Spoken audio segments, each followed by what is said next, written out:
A gente que agradece as colocações da professora Fátima Grave, que fala com muita propriedade, porque, além de atuar na academia, ela já foi presidente do CRES, né? Bom, então, agora a gente vai abrir para debate, né? A gente quer escutar, inclusive, um pouco da realidade, né? Que vocês tragam para a gente informações, para a gente... Nosso intuito de promover esse evento aqui é a troca mesmo, né? Queria parabenizar, né, as duas falas. Eu acho que cumpriu o que a gente pensou, o objetivo, né, e sacudiu um pouco a gente. Queria fazer uma observação, tentando articular a fala das duas, né, de quando a Ana Paula fala da gestão das capacidades e do incentivo às capacidades, o que isso pode estar trazendo de implicações para o exercício profissional, né, que a gente tem visto. Porque essas diferentes formas de precarização, elas não acontecem apenas com a ausência do concurso público, né? Às vezes você tem, né, e nós que somos professores vivemos isso, né? A gente tem que produzir não sei quanto, tem que, né, escrever, publicar, e na saúde tem que prestar não sei quantos atendimentos, né? Não importa a qualidade, né? No INSS, enfim, né, das diferentes políticas públicas. Mas essa coisa da gestão da capacidade, me parece que reatualiza uma prática bastante presente na história da profissão, né, que é a prática daquilo que a gente nomeou historicamente do psicossocial, né? O indivíduo é responsável pelo futuro, né?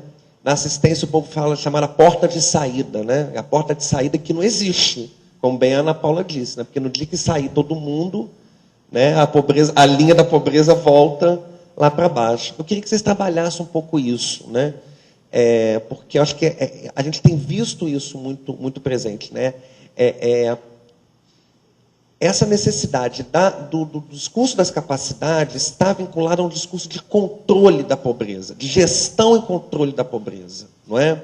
Não à toa a gente tem que ficar alimentando dados, o pessoal da assistência precisa ficar alimentando dados para o MDS, né?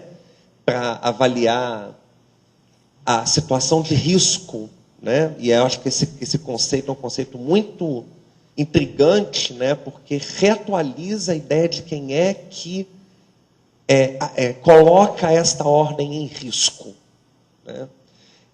Quando esses dados, né, são utilizados para reatualizar formas de controle, né? Quando uma usuária, né, fala para uma assistente social numa visita, que eu estou trazendo um relato de um outro seminário que eu participei, né? Quando um usuário fala para uma assistente social que não entende, que não está entendendo por que tem tanta assistente social fazendo visita na casa dele, né? Ou seja, por que em todos os lugares a gente está sendo requisitado para cada vez mais adentrar, né, na vida privada, né, com que interesses, né, estão por trás dessas requisições que estão sendo postas para o serviço social? Quando a gente é chamado no judiciário, né, para fazer visitas e estudos sociais para averiguar a veracidade dos fatos, ou quando o próprio Poder Judiciário requisita os equipamentos de assistência social, não para o equipamento de assistência social prestar serviços que viabilizem o direito da população, que esse seria o verdadeiro papel do judiciário. Obrigar, sim, o CRAS a atender a população para prestar o serviço, mas obriga a prestar informações acerca da vida privada daquela família. Então, eu queria que vocês pegassem um pouco essa articulação, porque eu acho que tem tudo a ver com essas novas dimensões do mercado de trabalho, com esse perfil de política social. Boa tarde, meu nome é Célia Regina, sou assistente social, trabalho aqui no município de Cabo Frio, no controle social, né, no Conselho Municipal de Assistência Social. A minha questão é o seguinte: a professora Fátima Grave, ela falou da questão da cultura do voluntariado. E ela citou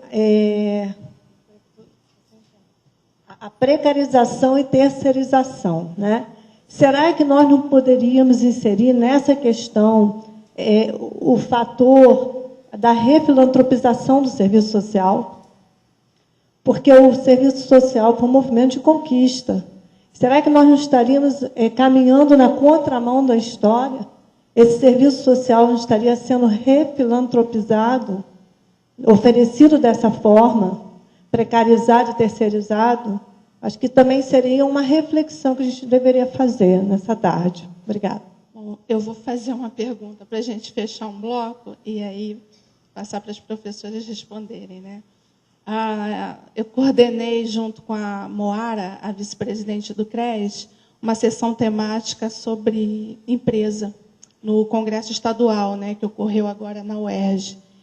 E uma fala de uma assistente social da Petrobras me deixou muito preocupada, porque ela relatava que lá há assistentes sociais contratadas, né, terceirizadas, e assistentes sociais concursadas do quadro permanente da instituição. E que os próprios funcionários da empresa começam a fazer distinção entre essas profissionais, escolhendo serem atendidos pela de crachá verde, ao invés da de crachá cor-de-rosa. Cor-de-rosa é a terceirizada. Então, assim, isso me inquietou muito, né? Eu acho que é a expressão máxima mesmo dessa precarização das condições de trabalho do assistente social, criando algumas categorizações, como se existissem assistentes sociais de primeira e de segunda linha, convivendo no mesmo espaço institucional, né? Então, queria que vocês discorressem um pouco sobre isso. Bom, vamos lá. Vou começar pela questão do Charles aqui. Concordo realmente, Charles, que essa reatualiza, de certa forma, um pouco a individualização, né, do trato das expressões da questão social. Com certeza. Só que sempre eles colocam apelidos novos, roupagens novas, enfim, trazem novidades aí, né? Não existe porta de saída individual. Não existe. Porque a gente sabe que os mecanismos de exploração, expropriação, né, enfim, expoliação são estruturais. Então, nenhuma porta de saída pode ser individual, ou familiar, ou comunitária, né? Não apenas, né? Então, não tem como a gente só responsabilizar essa dimensão pela proteção e bem-estar, né? E saúde, educação, né? Eu acho que tem duas dimensões aí em que essa questão das capacidades entra, né? Eu acho que entra, primeiro, por um motivo, né? Ninguém quer mais fazer crescer o bolo para distribuir, porque ninguém quer distribuir nada. Então, você não tem como distribuir, porque a distribuição seria via mercado. O mercado não tem lugar para ser ocupado, né? Então, o que acontece? Você tem que gerar a sua própria renda. E essa renda é gerada de forma muito precária, nesses arranjos muito informais, né? Então, a porta de saída que é oferecida, muitas vezes, é essa para quem tem o acesso a uma transferência de renda ou não, né? Para a gente ter uma ideia, o governo Lula, no seu segundo mandato, né, e aí a Potiara fala muito do workfare, né, isso às vezes pode funcionar, muitas vezes na Europa, mas no Brasil só o discurso funciona, né? As políticas de microcrédito, elas tiveram uma execução, em média, execução de 3% daquilo que foi planejado para ser executado. A média da inclusão produtiva é entre 30% e 40% no período do governo. Ou seja, o que tem 90% de execução orçamentária, né? Eu fiz uma pesquisa que está concluindo agora sobre financiamento do combate à pobreza no Brasil, durante o governo Lula, né? Então, quase 100% é a transferência de renda. Então, isso tem sido executado. Agora, o restante dos programas, Pronaf, Projovem, microcrédito, enfim, artesanato, aí você pega aquele rol de programas, e quando isso você vai ver a execução em geral. E quando você vai para o MEI, aí você vê que não tem execução. Quando é executado, né, o conjunto de programas, a gente vê lá que tem, né, um gap de execução muito grande. Aí você vai ver assim, bom, e as ações que são executadas? Vamos lá ver as ações. Aí, muitas dessas ações, desses programas microcrédito, de geração de renda, capacitação, comunidades agrícolas, são atividades indiretas, atividades meio. Publicidade e marketing do programa, sempre executado. Gestão do programa, capacitação de ONGs. Além disso, transferência, quando é um caso microcrédito, tal, para os bancos que vão executar esses programas. Isso também não é deixar, isso ninguém deixa de pagar. Agora, o que chega lá para a população, nem isso vai sendo executado. Então, o que é efetividade dessas políticas? Cadê a efetividade? Quando chega lá para realmente realizar. Então, essa dimensão, isso é um problema dessa dimensão das capacidades. É muito bonita, mas mesmo que eu queira implementar, eu quero implementar, gente, eu quero implementar. Não vou conseguir. Não está conseguindo implementar. Mesmo que eu acreditasse nisso. Ok? Isso é um problema. A segunda questão, eu não acredito nisso. Eu não acho que a saída seja a habilitação individual. Então, a gente tem um problema aí. Né? Isso, para mim, é discurso ideológico. Né?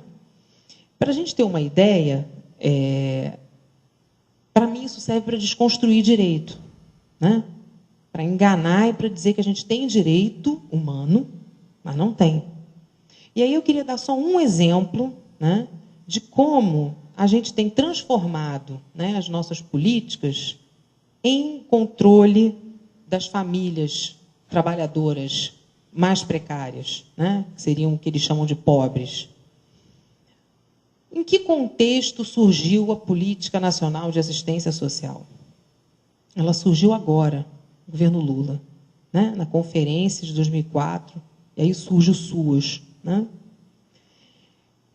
Separada da Previdência, separada da saúde. Né? Lógico que, do ponto de vista, né, da história, a gente tem um passo avante quando a gente coloca a assistência como política pública, da Seguridade Social, mas, de fato, do ponto de vista real, ela não foi construída exatamente dessa forma. Então, como é que ela vem sendo construída? Como é que o SUAS vem sendo efetivado?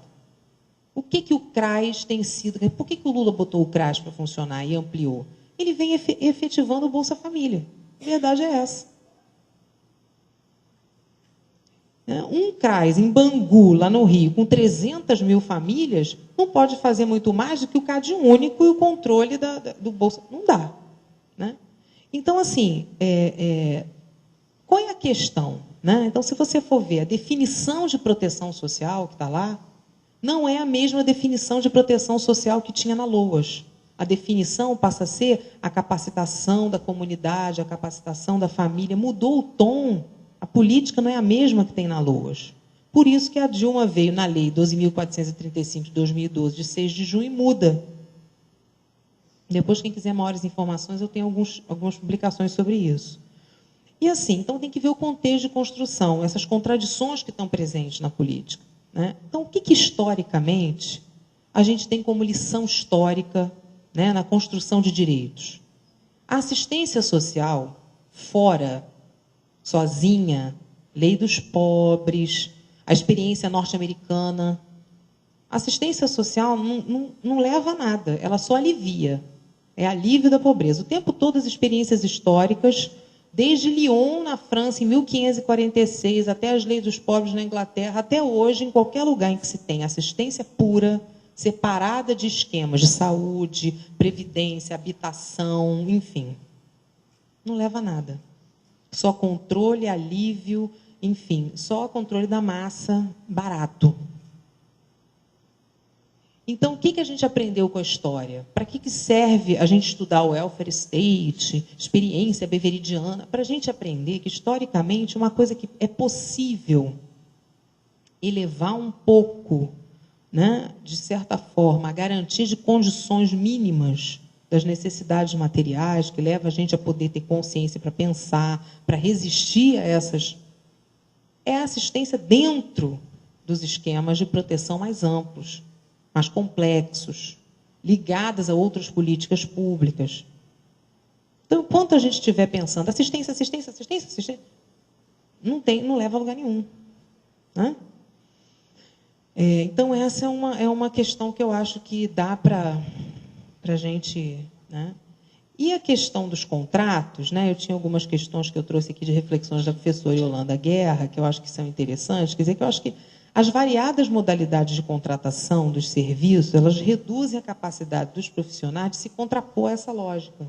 Né? Acho que, se a gente não percebe isso, quer dizer, que isso não é só com os assistentes sociais, não, é com a classe trabalhadora. A flexibilização, a contratação, acho que a Fátima colocou isso muito bem, não é uma tarefa só nossa, não é uma questão que agride só a nós, assistentes sociais, né? Ou seja, cumprir meta quantitativa. Todo mundo está hoje, um chicote nas costas. Né? Leva a uma queda da qualidade dos serviços. Mas quem é o usuário? É o pobre. Para pobre, é política social ruim. Né? Então, acirra a competição, porque é isso, é indivíduo, a lógica é liberal, a competitividade leva ao bem-estar, então tem que acirrar a competitividade. Né? Então, se a gente não entende qual é a lógica que está por trás, a gente não vai entender por que a gente... Né? Isso leva a desgaste físico e mental, a desgaste nas relações humanas, por mais que a gente se esforce individualmente. Não tem saída individual. Então, há essa descontinuidade no exercício profissional, porque todo mundo, um trabalha de plantão, o outro é assessor, o outro... Né? Essas intervenções pontuais, de caráter eventual, né? Resposta imediata, sem continuidade, né? Não permite que a gente apreenda esse processo em sua totalidade. A gente fica ali, né? Limitando o nosso conhecimento a esses elementos situacionais. Então, a tendência é considerar o quê? A intervenção pelo resultado, por aquilo que a gente faz, e não por aquilo que causa. Ok? Então, se a gente não buscar os fundamentos, né, para realizar essas intervenções, e a gente conceber o usuário como indivíduo isolado, a gente vai acreditar que investir nas capacidades é possível, que a saída vai ser a geração de renda, que a saída vai ser o atributo pessoal. Ainda vai culpar o cara pelo fracasso dele. Se você não conseguiu, o problema é seu.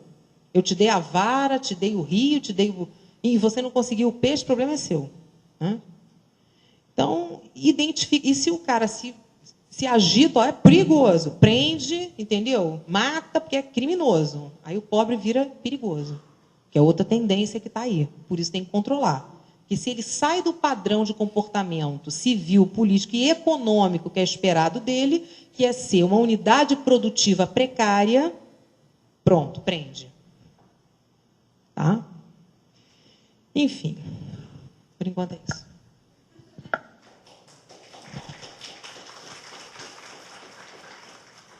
Bem, estou pensando aqui um pouco nos assistentes sociais, né? Veja, essa é uma profissão que emerge, não é, com um papel muito particular na divisão social e técnica do trabalho, não é? Quer dizer, é uma profissão que emerge, não é, para dar conta, não é, de determinadas demandas sociais, demandas que historicamente, não é, eram tratadas pela coerção, pela filantropia, e, num dado momento da história, passou a ser tratada também pelas políticas sociais. Quero chamar a atenção que as políticas sociais foram e são uma das modalidades de enfrentamento das chamadas expressões da questão social. Não é?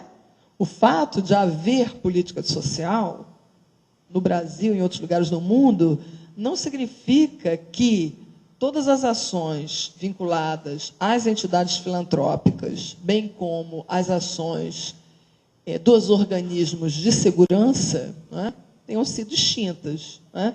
O capitalismo opera uma combinação muito interessante desses três fatores. Né? Para o enfrentamento das expressões da questão social, historicamente, o capitalismo fez isso. Ele combinou ações filantrópicas com ações claramente coercitivas e políticas sociais. né? Os assistentes sociais, num dado momento da história do Brasil e de alguns países do mundo, eles são chamados, não é? O mercado empregador que se cria para esses profissionais, não é um mercado empregador que vai nos requisitar para atuar majoritariamente no campo das políticas públicas com requisições muito claras. Quais? A de atuar sempre na busca do consentimento com o mínimo de coerção possível. Né? Então, quando, por exemplo, você fala assim, olha, com que interesse? Não é? Porque a gente, na verdade, as relações de trabalho que têm se colocado para os assistentes sociais são relações precárias. Muitas das relações são precárias, mas isso não significa que os assistentes sociais não estejam ingressando no mercado. Entende? Os assistentes sociais estão ingressando no mercado de trabalho. A gente vê isso com os nossos alunos. Né? A gente vê isso nas universidades. A turma se forma, daqui a um tempinho você já viu todo mundo empregado, todo mundo. Uma boa parte dessa turma. Claro, empregado, tudo de forma precária, mas empregado. Coisa que na minha época não acontecia. Eu sou formada há alguns anos, não vou dizer vocês quantos. Mas eu sou formada há alguns anos. E quando eu me formei, era uma minoria que ingressava no mercado de trabalho. Hoje, eu não vou dizer uma maioria, porque eu não tenho dados para sustentar isso, mas uma boa parte de assistentes sociais ingressa de forma precária, mas ingressa. Então, a pergunta que o nosso querido presidente coloca tem tudo a ver. Sim, mas afinal de contas, por que estão empregando tantos assistentes sociais? Acho que a professora colocou muitíssimo bem aqui, desde o início da sua fala, não é? Quer dizer, você tem um contexto de crise que vai exigir que a ordem burguesa, não é, crie mecanismos de enfrentamento. Um deles é essa reconfiguração do próprio sistema de proteção social. Não é? Os assistentes sociais vão entrar onde nisso? Vão entrar fazendo aquilo que nós sempre fomos chamados para fazer. Ouvir, acolher, não é assim? Fazer o acolhimento. O que é fazer o acolhimento? Conversar, fala mansa. Não é assim? Claro. Acolher, ouvir, aconselhar e, mais recentemente, empoderar. Não é? Cuidado com esse nome. Empoderamento. Cuidado. Mais informações, leiam lá o livro da professora Marina Maciel de Abreu. Né? Então, vejam, com que interesse a gente está sendo chamado ao mercado de trabalho? Não tenham dúvidas. Não é para fazer a revolução socialista. Certo? Não é. É para participar desse processo. Esse processo mesmo, que criminaliza as massas, certo? Que reprime, que controla. Não é à toa que os assistentes sociais estão sendo chamados ou para fazer as visitas domiciliares, como muito bem o Charles coloca aqui, não é? Nunca se visitou tanto. Claro, é o profissional que fiscaliza. Isso faz parte do conjunto de requisições que os empregadores, historicamente, colocam aos assistentes sociais. A gente vem terminando uma pesquisa sobre a imagem do serviço social lá na escola, e a gente estava pesquisando a imagem profissional para os empregadores. Qual é a imagem que nós temos para aqueles que gerenciam os serviços sociais? Né? Muito difícil, inclusive, de falar com essas pessoas, né? Agenda muito difícil, enfim. Mas o fato é que, dentre aqueles que nós conseguimos conversar, as requisições são as mesmas da década de 40.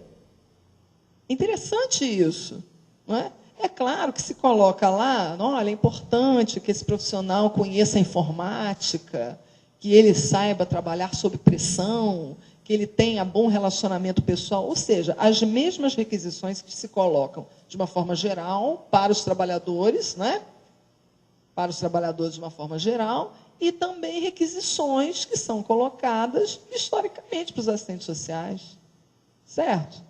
Então, O que fazemos, então? Né? Porque somos trabalhadores assalariados. Né? Aí, um dia desse, eu ouvi assim, um profissional falando, olha, então a gente vai ter que, se a gente é trabalhador assalariado, não há o que fazer. Não é? Eu vou ter que responder às requisições que esse empregador me coloca. Sim, responder às requisições que o empregador te coloca. E as requisições que os usuários não colocam, mas que estão ali? Os usuários têm requisições a nos fazer.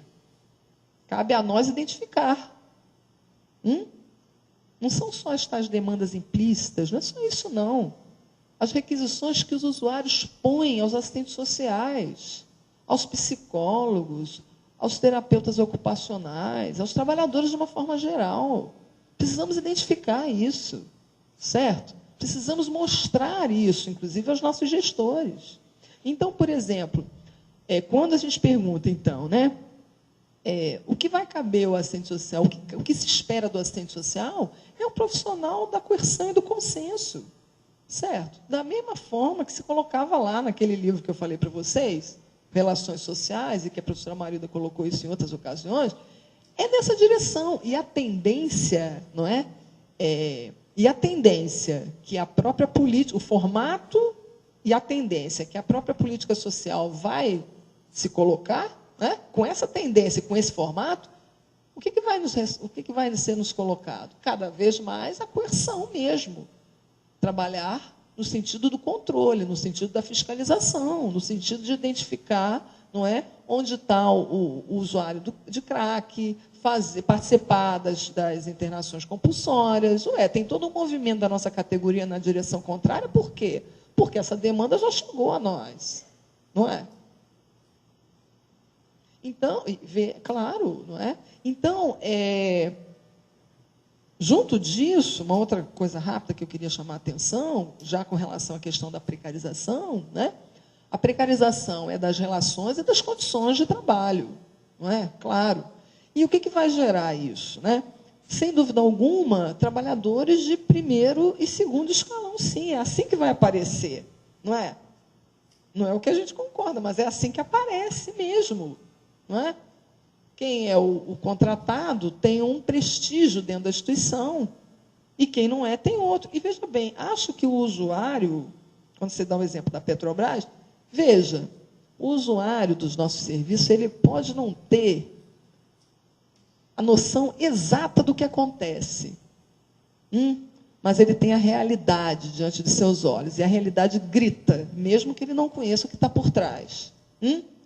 Ele sabe que entre levar a sua demanda a uma assistente social terceirizada, que pode sair no dia seguinte, e entre levar alguém do quadro, ele vai levar a quem? É óbvio, certo? Então, veja, acho que a gente não pode moralizar isso, sabe? Acho que há uma questão de fundo aí. É uma estratégia do próprio trabalhador, do próprio usuário. Que até então ele também dividia. Ele fazia assim, olha, aquela ali é assistente social boazinha, aquela ali é assistente social mazinha. Então eu vou escolher. Para boazinha eu falo de um jeito, para mazinha eu falo de outro. E os assistentes sociais achavam isso um absurdo. Veja, é estratégia de sobrevivência do usuário. O trabalhador vai buscar as suas estratégias. Ele não é louco de levar a sua demanda para alguém que não vai resolver nada, porque vai sair no dia seguinte. Ele lá sabe o que vai acontecer com aquela que tem crachá rosa? Não é? E isso gera um mal-estar enorme na equipe, claro, né? Isso joga um profissional contra o outro, né? Isso acirra as relações entre trabalhadores e quebra a unidade da luta, mas é óbvio, né? Por último, a questão lá, eu não penso que haja uma refilantropização do serviço social, eu acho que não é isso, não, né? Acho que há, sim, como muito bem colocou a professora Ana Paula, há um outro formato dessas políticas, né?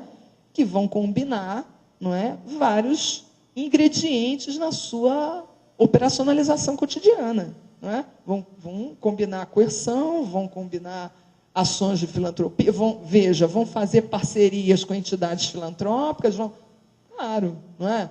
Agora, daí a dizer que há um processo de refilantropização do serviço social, não. acho que essa profissão está sendo demandada porque ela tem uma utilidade social na divisão do trabalho. E a burguesia sabe disso. Certo? Claro, a burguesia sabe disso, não é? Os detentores do capital sabem qual é o nosso papel ali, não é? O que eles não sabem é que a gente tem uma outra disposição de luta, né? Talvez com isso eles não contem.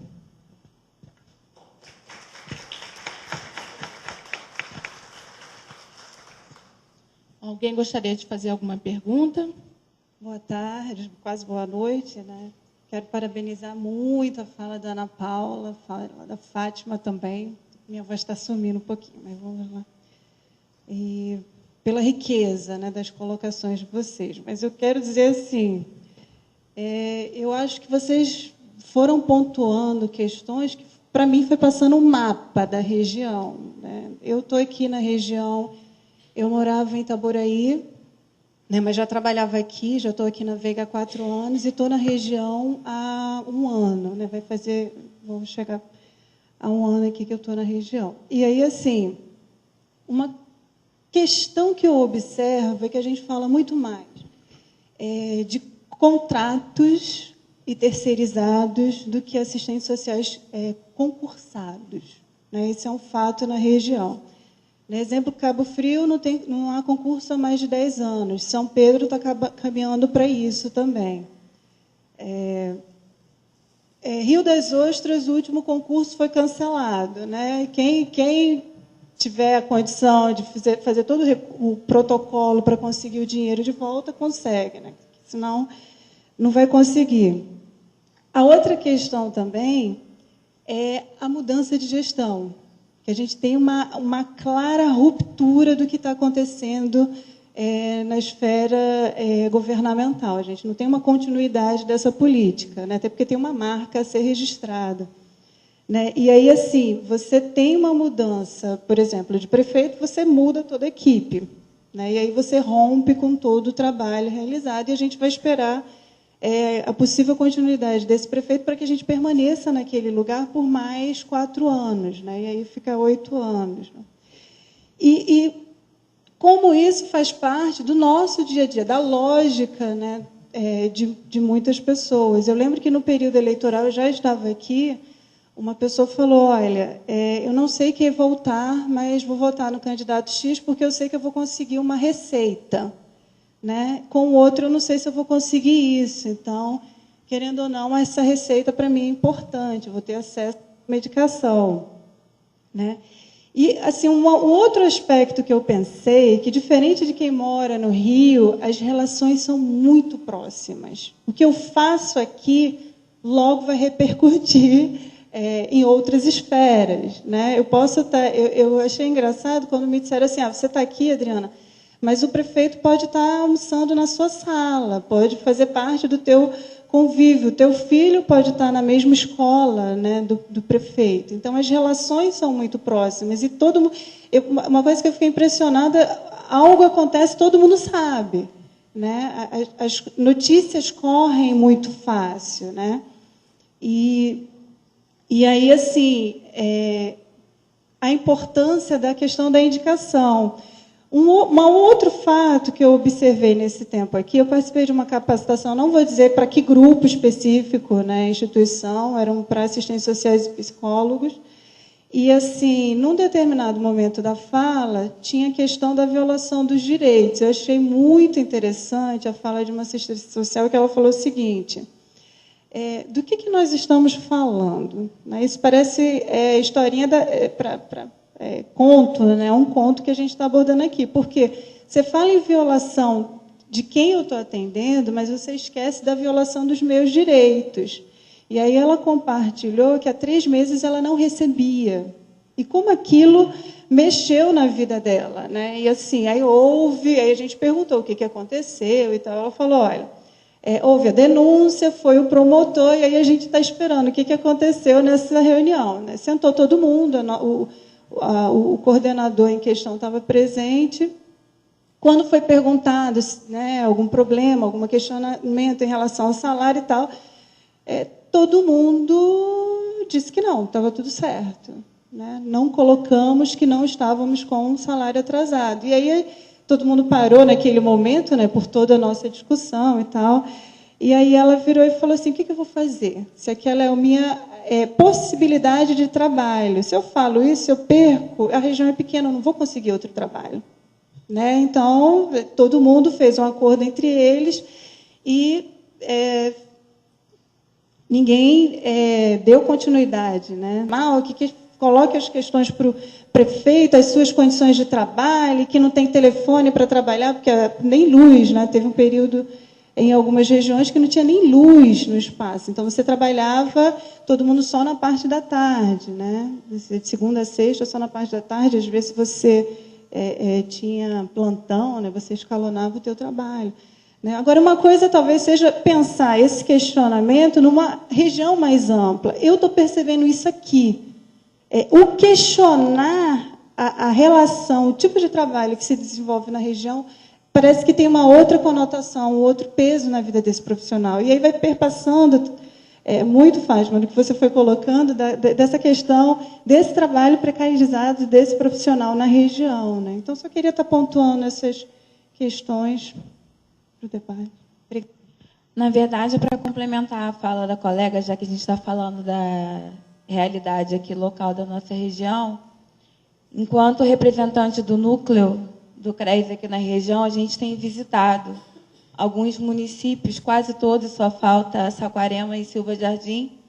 E o tema do seminário não surgiu do nada, foi realmente em relação a essa questão da fragilidade do vínculo ser uma questão muito presente aqui na região.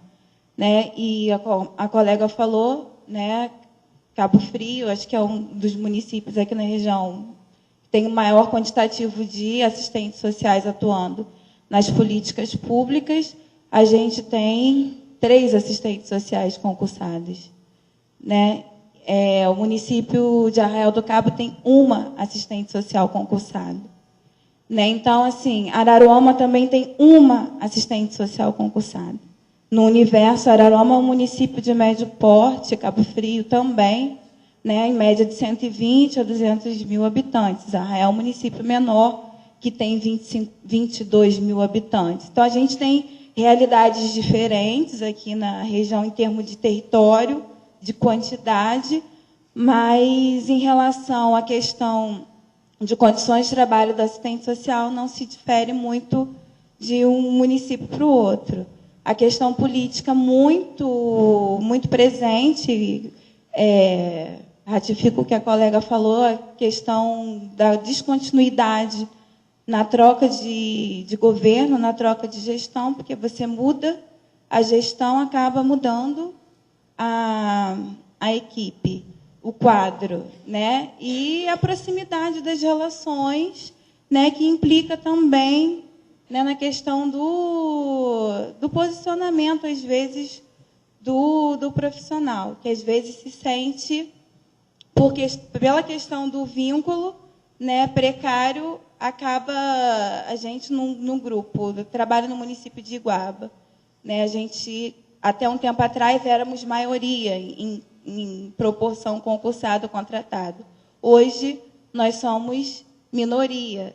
Né, e, assim, aí a gente observa a diferença de você trabalhar num grupo onde a maioria dos profissionais tem uma estabilidade, onde a gente conseguiu algumas garantias hoje, graças àquela equipe que tinha uma mobilidade maior para estar se articulando. Né? E hoje a dificuldade que a gente enfrenta para poder requerer, né, direitos, visto nós sermos minoria. Né? Então, assim, é uma realidade muito marcante, muito presente aqui na região, a questão do vínculo, da fragilidade. Isso implica diretamente, né, na questão da execução das políticas públicas do município. Né? Porque acaba implicando... A gente não consegue se mobilizar, né, e recorrer. Aí acaba que, nas reuniões de núcleo, surgindo muito essa demanda, a Fátima coloca, né, que a gente precisa conhecer, saber quem são esses profissionais, em que condições eles estão trabalhando.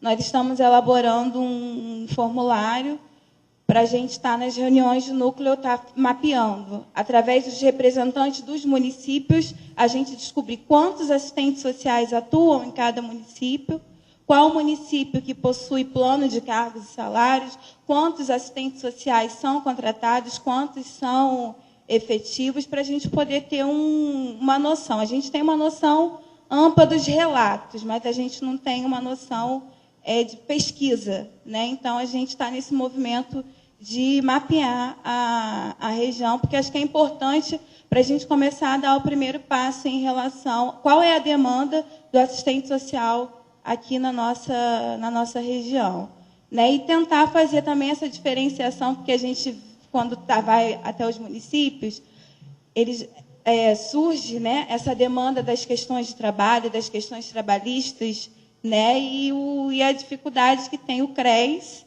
né, em relação a levar essa demanda adiante, que são demandas sindicais, né? Então, a necessidade da gente também pensar de que forma, enquanto nós, trabalhadores, temos que nos mobilizar.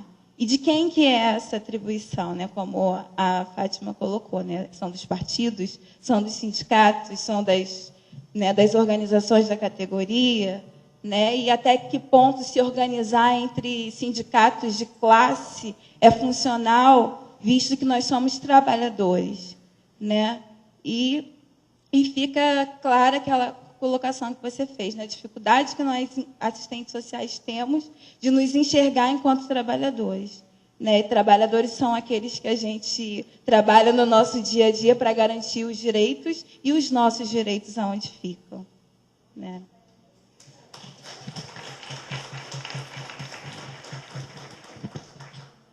Meu nome é Daniela, eu sou assistente social também de Araruama, faço parte da nutrição também.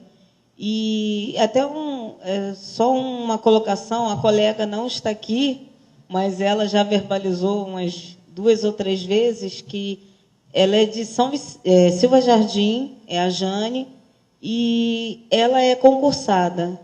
E, embora seja concursada, ela também meio que ela sentiu ser perseguida, porque ela, como nós aqui, ela tem um movimento na cidade, ela é conhecida na cidade, nascida e criada lá, incentiva a população a buscar seus direitos, quer dizer, faz todo o nosso trabalho mesmo, né? Mas, obviamente, governos vieram passando, e, por ela ser conhecida e tudo mais, ela disse que recentemente, modo de dizer, há um tempo já, tiraram ela de um setor que ela estava e colocaram ela no CAPES de saúde mental, né? CAPES de saúde mental. E é uma área que ela não tinha ainda experiência, né? Ela sempre trabalhou na área da assistência, no hospital também. E ela falou, olha, me colocaram lá porque como um processo de retaliação, porque eu incomodo na cidade, ela está envolvida conosco na nucleação e gosta disso, acha importante essa participação. Hoje ela não esteve, porque até já levantou um seminário lá no CAPES, que ela já está recente, ela está há poucos meses lá, mas ela já organizou um movimento, um seminário para a população e uma atividade lá em comemoração ao Dia do Assistente Social. Mas, assim, embora seja um percentual menor, mesmo ela concursada, toda a questão da região, ela também sofreu esse tipo de retaliação, esse tipo de perseguição, essa movimentação no trabalho dela para meio que desfragmentar e fragilizar ela, né? Ela e algumas colegas. Então, assim, infelizmente, né, ela não está, quer dizer, felizmente ela não está na área da contratação, mas mesmo concursada, ela sentiu que foi um pouco. Tanto que a nucleação, o último lugar a ser feita a reunião vai ser em Silva Jardim, porque ela falou, olha, por enquanto não dá não, tem que esperar esfriar, porque estão de olho em mim, E tanto que Saquarema vai ser, até vou colocar, dia 27 de junho, no Salão Paroquial, ali atrás da Igreja de Santo Antônio, em Bacaxá. É uma localização bem central, não é difícil de chegar. Dia 27, de 3 às 5h30. E Silva Jardim vai ser o último município que nós vamos fazer a nucleação, a reunião, né?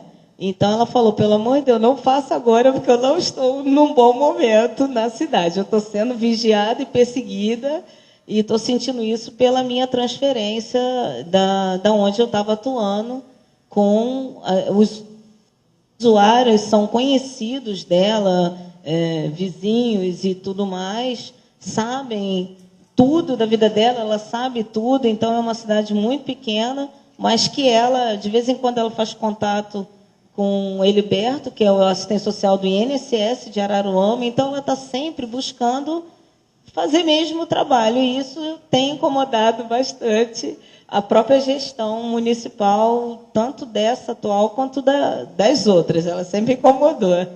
Mas fica aqui a colocação de que, atualmente, concursado ou contratada é claro, num âmbito maior, mas concursado, nós também estamos sentindo mediante essa nova configuração, né, do mercado de trabalho. Obrigada. Agora eu vou passar, então, para as professoras discorrerem sobre as questões levantadas e fazerem suas considerações finais. Tá? Bom, gente, para encerrar, eu queria deixar algumas reflexões, né? Primeira coisa, em relação à fala, que me levou a refletir aqui em relação à fala da Adriana e da Juliana. É Juliana, lembrei. Em relação à região, né? Que tem muito a ver, que não vai dar para a gente conversar aqui, mas muito a ver com a forma com que ocorreu a descentralização das políticas públicas, né? E, principalmente, a interiorização de algumas. Quer dizer, essa descentralização da execução de algumas ações foi acompanhada de uma recentralização da concepção e da elaboração das políticas. Quer dizer, a concepção está centralizada, né? Então, a forma da política está centralizada, mas o município executa, né? Então, isso já é uma... E, assim, só para a gente ter uma ideia... existe uma política agora, o Capacita SUAS. A gente nem chegou a terminar de conversar, eu nem te contei isso. Não. Então, lá no Capacita SUAS, as escolas, as unidades que foram convidadas, enfim, a compor uma rede para capacitar os trabalhadores do SUAS, não só os assistentes sociais, mas todos os trabalhadores, o MDS, assim, os estados já fizeram um perfil desses trabalhadores, já tem gráficos, ou seja, de tipos de contrato, sexo masculino ou feminino, nível de escolaridade, enfim, por região. Então, no estado do Rio de Janeiro, já tem isso pronto, né? Inclusive, a publicação, eu tenho uma cópia comigo, mas a CEAS-DH disponibilizaria isso, Fátima, com facilidade para você. Por exemplo, eu posso te dar até o contato com um memorando que chegou lá, provavelmente chegou na direção da escola da UFRJ também. Tá? Uma encadernação lá. Já tem isso é de 2012. Né? E a maioria, não me lembro agora a quantidade, mas a maioria continua sendo contratada. Tá? Mesmo assim, se a gente for pensar nos concursados, os concursados também sofrem a precarização, em diversos níveis. Até na carreira docente, a gente vem sofrendo aí, né, a dilapidação da nossa carreira. Então, o que a gente vê hoje em termos das políticas? E aí cabe aqui, né, pensar em vários aspectos. Né? Eu vou citar um, né? Que é a centralidade dessa questão da pobreza, de por que eu centralizar na pobreza. Né? Por exemplo, uma das vantagens de você ter assistência fora de um esquema mais amplo de proteção é você tornar mais fácil ela se alterar de acordo com a localidade. Lógico que a territorialidade, né, por exemplo, era um princípio que organizava a lei dos pobres. Isso não é novo. Né? Então, dependendo da forma como esse princípio territorial ele é colocado, ele pode ser um avanço ou um retrocesso, ok? Não é neutro. Então, é só uma das questões para a gente pensar. A outra questão é a própria burocracia. Então, quando a gente tem uma descontinuidade, por exemplo, de equipes, E aí, essa alta rotatividade dos profissionais nos contratos acaba sendo um dos componentes. Por que uma alta rotatividade? Loic Vacan e Piven, né, e o Francis Fox Piven e o Cloward, né, são autores que trabalham com a seguinte hipótese, e eles comprovaram isso historicamente, com a seguinte tese, de que na assistência, as experiências nas políticas de assistência e na reforma da assistência que o Bill Clinton encampou de 96 para cá, né, o ato de responsabilidade social individual para o trabalho, que é o nome da reforma que ele deu, a burocracia é uma forma de triagem para impedir o acesso à assistência. Existe, ok, mas a assistência tem que ser um exemplo para o mercado, ou seja, o bem-estar tem que ser conseguido no mercado. Então, a assistência não pode ser a forma onde você vai conseguir o seu bem-estar. Lá você tem que ter mal-estar. Então, além de ser muito difícil de conseguir, quando você consegue, você não tem que se sentir bem lá. Você tem que ser estigmatizado, você tem que ser controlado, você tem que ganhar muito pouco, muito menos do que o pior salário do mercado. E você tem que sofrer muito no processo de conquista desse benefício. Então, isso, né, não é algo que é uma dificuldade de gestão. Veja bem, o que eles estão colocando aqui, né? Não é uma dificuldade de gestão, é parte do funcionamento da assistência. Então, se a gente não encara que isso é parte do funcionamento da assistência, e isso começa a fazer parte da nossa luta por direitos, ou seja, de modificar essa lógica de funcionamento da assistência, então não é só contra a filantropização, a assistência, é contra uma lógica que é parte da própria assistência dentro do capitalismo, que utiliza a política de assistência funcionalmente. Sabe por quê? No capitalismo, a assistência sempre serviu como bengala para que a classe de trabalhadores mais pobre tivesse um baixo valor de força de trabalho, né? Para servir para as tarefas mais, enfim, ruins que o capitalismo precisa. Na acumulação flexível, essas tarefas se ampliaram muito. Então, por isso, os arranjos se ampliaram muito. Então, hoje, né, essa ideia de que o trabalhador que sobrevive é aquele que se adapta às constantes mudanças, que ele deve se converter em um empresário de si mesmo, enfim, essa cultura de responsabilidade, né, de que o trabalhador deve ser o responsável por sua própria empregabilidade, não é emprego. Empregabilidade é aquela coisa de gerar renda, qualquer renda. Vender bala ou fazer o cadastro do tênis da Nike. É parte disso. Baixíssimo valor, centavos, que ele ganha por dia. Por quê? Porque ele tem um pouquinho que vai fazê-lo sobreviver, reproduzir o seu corpo físico com um arranjo de alívio, com bolsa, alguma coisa, com uma cesta, com o acesso a alguma alimentação. Tá? Então, é isso que eu queria deixar para vocês. Agradecer mais uma vez aqui a professora Fátima, também adorei a apresentação e a paciência de vocês. Muito obrigada, até a próxima.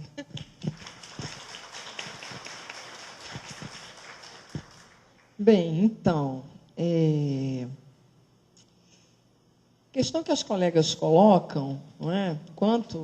Tanto a Adriana, quanto a Juliana, quanto a... anotei aqui, onde eu anotei? A última, Daniele, achei que tinha anotado. O que as colegas colocam, em especial a Adriana e a outra colega, né? Enquanto vocês falavam, passava um pouco na minha cabeça, não é? A análise, não é, que alguns clássicos do pensamento social brasileiro fizeram sobre o Brasil, não é? E aí eu me lembro, sabe de quem? Eu me lembro de Caio Prado Júnior, sabe? Eu me lembro de Caio Prado Júnior, porque Caio Prado Júnior foi um pensador, não é, que pensou o Brasil, não é, dentro de uma perspectiva mais ampla, não é? Pensou o Brasil na relação com os outros países, né? E com os outros países de sua época, né?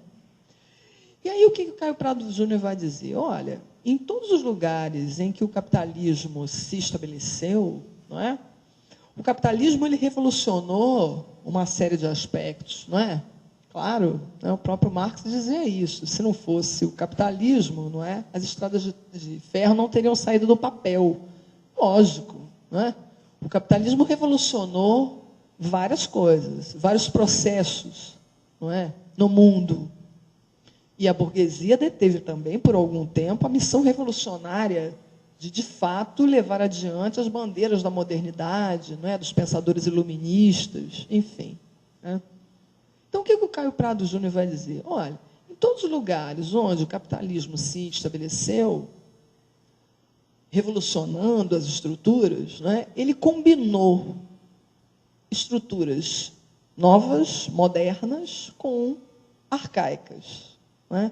Então, o arcaísmo presente nas relações sociais de determinados países, e aí eu penso no Brasil, nunca deixaram de existir. Na verdade, elas cumprem a sua funcionalidade no processo de modernização daquele país. Não é? Então, no Brasil, aconteceu e acontece, não é? Exatamente isso, essa combinação entre arcaico e moderno. Não é? E aqui no Brasil tem um detalhe mais específico, que diz o próprio Caio Prado, não é? Que é o fato de que o Brasil gozou, não é, de uma condição muito peculiar, que é aquela do chamado Estatuto Colonial Inconcluso. O que significa isso? A entrada do Brasil, não é, no circuito das sociedades capitalistas, não conseguiu efetivamente, apesar de entrar, esse país manteve várias das suas características anteriores, ainda coloniais e colonialistas. Né? Daí o nome dessa relação inconclusa com esse estatuto colonial, diferentemente de outros países. Né? Então, aqui no Brasil, por exemplo, questão das relações, né, que se colocava aqui, olha, eu falo aqui, todo mundo está sabendo o que eu estou falando, não é? Rapidamente, essas situações vão aparecer. Vocês estão falando de Cabo Frio, eu estou me lembrando da Baixada Fluminense, que são municípios brasileiros, né, aqui do nosso estado, com uma população infinitamente superior. Eu não tenho ideia de qual é a população, por exemplo, de Nova Iguaçu, ou de Duque de Caxias, ou de São Gonçalo, né, da região metropolitana, vamos dizer assim, Baixada e região metropolitana em geral, mas eu posso assegurar a vocês que as relações não são diferentes, certo? Ou seja, aqui no Brasil, esse provincianismo se mantém, inclusive cumpriu e cumpre uma função nas relações capitalistas, certo? Aqui no Brasil, há uma coisa chamada patrimonialismo, que não dá para me tratar aqui com detalhes, mas é um conceito, né, que vai mostrar muito claramente para nós como que os sujeitos, em especial as autoridades, né, e aí a população reproduz isso também, trata o público como se fosse de ninguém. O público, o que é público não precisa ser cuidado, pode ser depredado, pode ser, sabe, jogado de qualquer jeito. Se é público, eu posso fazer uso próprio do erário público. Não é? Quantos a gente não conhece? Olha, eu estou doida para o fulano ganhar a eleição, porque se ele ganhar, ele vai conseguir um lugar para mim no gabinete dele. Mas é para ela trabalhar lá? Não, não, é só para ganhar o dinheiro no final do mês. E são pessoas, nossas colegas, viu? Não é um demônio horroroso que está falando isso, não. Entende? São pessoas que a gente conhece. Porque são relações, veja, essas relações, esse ranço patrimonialista, né, ele se insere no miúdo das relações cotidianas, de modo que as pessoas reproduzem isso sem nenhuma culpa, sabe? Sem nenhuma reflexão crítica sobre isso. Não é?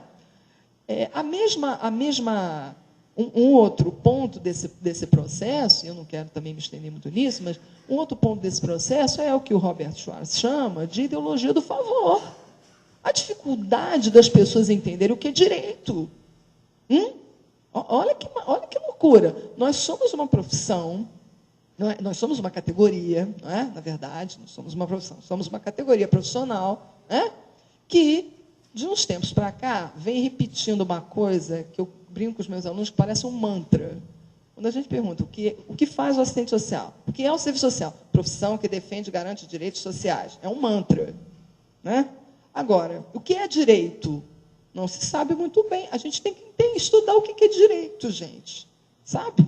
A gente tem que se apropriar dessa conversa. Porque senão a gente fica tratando o direito fora da história, como se fosse uma abstração. E aí o direito, e aí, no caso, os direitos sociais, não é? E os direitos humanos, de uma forma mais ampla, incluindo aí os direitos sociais, são apenas indicados a determinados segmentos da população. Ou seja, o caráter de universalidade, ele não está presente. Entende? Então, o que significa isso? Para nós, o acesso à política é um favor. É um favor do Lula, é um favor da Dilma. É um favor da assistente social fulana de tal, que foi na minha casa, foi tão boazinha, e que me deu, graças a ela, eu ganhei esse benefício. O usuário reproduz isso. Ele reproduz isso, não é do nada. Ele reproduz por quê? Porque há uma perspectiva ideológica que vai tirar a historicidade dos direitos. E vai retirar também do direito o seu caráter funcional à ordem burguesa. Certo? Então, me parece que essas são questões da maior complexidade que vocês colocam aqui como questões, olha, estou vivendo isso, estou vivendo aquilo, mas veja, essas situações que vocês colocam, elas expressam processos da maior complexidade, que envolve a particularidade brasileira e a particular inserção do Brasil no circuito capitalista mundial, certo? Porque isso acontece aqui no Brasil, mas não é só aqui no Brasil. Vai na Argentina, vai na Colômbia, vai lá. Sabe? Vai em outros lugares do mundo, em especial aqueles que tiveram uma entrada periférica no circuito capitalista internacional. Todos eles vivenciam isso. Claro, consideradas as devidas particularidades históricas de cada localidade. Então, veja, acho que esse é um tema que a gente precisa explorar, que ele apareceu aqui hoje lateralmente, óbvio, né? Claro, não dava para a gente enveredar por esse caminho, mas esse é um tema que a gente precisa estudar, né? A gente precisa estudar o lugar do direito na ordem burguesa e o lugar e o sentido do direito no Brasil, né? Então, isso é uma coisa. Outra coisa é a questão que a colega coloca sobre a perseguição, né? E realmente é o assédio moral no local de trabalho. E isso se dá a concursados, a terceirizados, a precarizados, enfim, né? A toda sorte de trabalhadores. Né? Assim, e é claro que, veja, em lugares, em países em que impera esse tipo de contexto patrimonialista, provinciano e onde não há direito, onde há favor, há perseguição, há assédio, não é? E mais, há assédio porque também há, não é, por parte do assediador, a quase certeza da impunidade, não é? Claro, não é? Porque para os amigos tudo, para os inimigos a lei, certo? Então me parece que são questões da maior magnitude, não é? Que a gente não tem condição nem de chegar perto aqui no momento, infelizmente, porém muito importantes que vocês tratam aqui, né? Para já finalizar minha fala, eu quero também, como fez a Ana Paula, agradecer a paciência de vocês até essa hora, aqui nos ouvindo, né? Agradecer a Lorraine, agradecer a Ana Paula, a oportunidade, né, de aprender com ela, não é? E, enfim, precisamos trocar umas questões que me passaram pela cabeça aqui, né? Enquanto ela ia falando, eu ia prestando atenção, e falei assim, cara, como é que eu não saquei isso? Verdade, né? Então, ela veio falar sobre política social porque é a praia dela, né? Lógico, e aí ela deu um show. E eu vim falar de serviço social, que é um pouco a minha praia. Então, eu quero agradecer vocês, agradecer as companheiras, e muito obrigada. E até o próximo maio, né? Maio de 2014.